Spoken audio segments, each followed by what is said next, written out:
Indépendant, j'avais mis devant toi la vie et la mort, et tu as choisi de vivre une vie séparée de moi. Et quoi? Pardon? On est où là? Excusez-moi, mais on est où là? C'est quoi cette histoire là? Ça existe pas tout ça, c'est un rêve ou quoi là? Je suis où là? Je t'avais envoyé des personnes te parler de Jésus, mais à cause de ton endurcissement de cœur et ton refus de changer, tu as persisté dans la mauvaise voie. Attendez, quelle mauvaise voie là? Quelle mauvaise voie? Attendez, j'ai fait plein de bonnes choses dans ma vie, moi. J'ai construit des orphelinats, j'ai aidé plein de gens autour de moi, j'ai adopté des enfants, j'ai jamais tué personne, moi. Qu'en est-il de ces bonnes œuvres? On m'a dit que vous étiez miséricordieux. Indépendant tenta de se justifier en relatant ses bonnes œuvres sur terre. Cependant, c'est par la grâce que nous sommes sauvés par le moyen de la foi. Ce n'est point par les œuvres, afin que personne ne se glorifie. La sentence était irrévocable pour lui. Écoutez-moi, personne m'a dit que j'allais aller en enfer si je n'acceptais pas Jésus, si je ne croyais pas en Jésus. Personne me l'a dit, ça. Non. Je ne sais pas ce qui allait se passer. Laissez-moi me justifier au moins. Laissez-moi me justifier, je veux pas aller en enfer. Écoutez-moi! Hervé est mort d'insolation. Une après-midi de forte chaleur sur son lieu de travail. Quelques jours avant son décès, un jeune passant l'a évangélisé en lui remettant une carte oserjésus.com.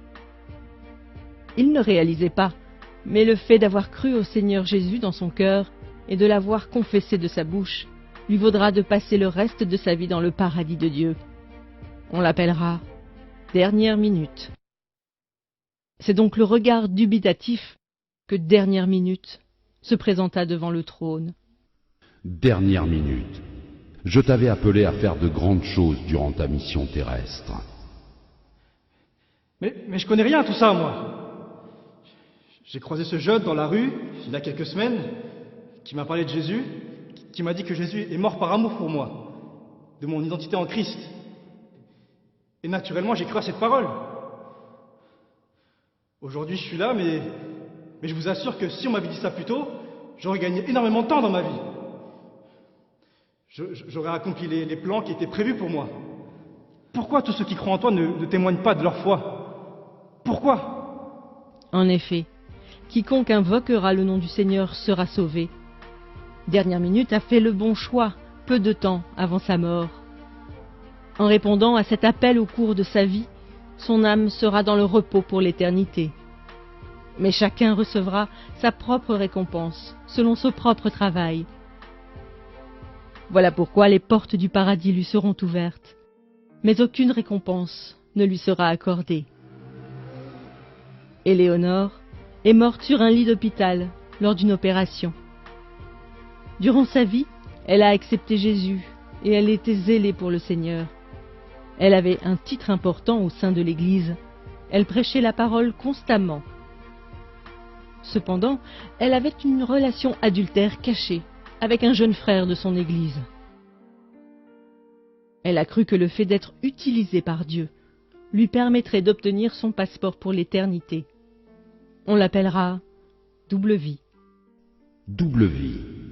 Tu avais pourtant bien commencé la course. Pourquoi ton cœur s'est-il éloigné de moi?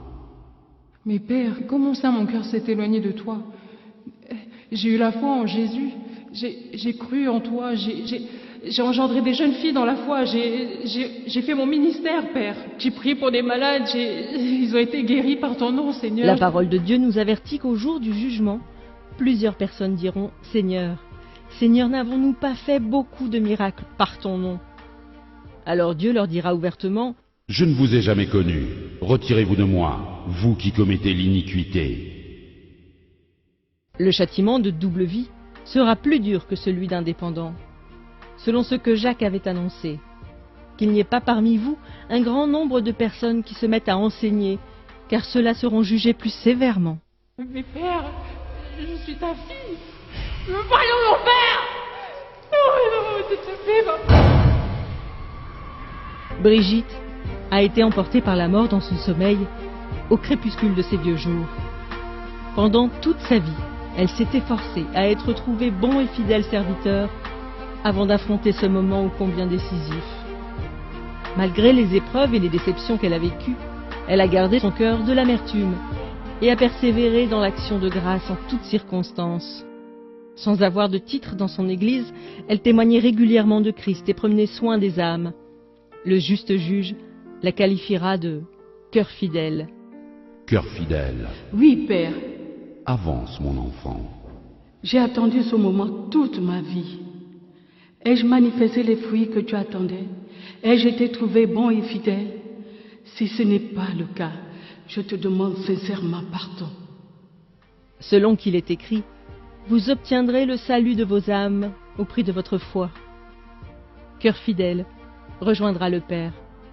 Cependant, elle fut surprise de voir que Dieu l'avait appelée à mettre en place une multitude de choses, comme une fondation pour les femmes veuves de son pays. Merci, Seigneur. Merci, Seigneur. Merci. Ces histoires nous exposent à ce à quoi nous serons confrontés. Indépendant est peut-être tout simplement votre collègue ou votre voisin, à qui vous n'avez jamais parlé de Jésus. Il sera jeté dans le feu éternel qui a été préparé pour le diable et ses anges pour l'éternité. En réalité, par votre obéissance à l'évangélisation, un de vous aurait pu lui éviter cette fin tragique. Bien qu'étant sauvé, Dernière Minute versera tout de même des larmes de regret. N'ayant pratiqué aucune bonne œuvre que le Seigneur avait préparée pour lui, il n'obtient aucune récompense, mais sera sauvé comme au travers du feu. Beaucoup de croyants n'allant qu'à l'église le dimanche et n'œuvrant pas dans le ministère verseront des larmes ce jour-là. Malgré son service pour Dieu, Double Vie passera l'éternité dans les flammes de l'enfer, car on demandera beaucoup à celui qui a beaucoup reçu. Si vous aussi vous vivez dans le péché, bien qu'étant en Christ, confessez-vous aujourd'hui, car nul ne sait ni le jour ni l'heure, mais le Maître arrive.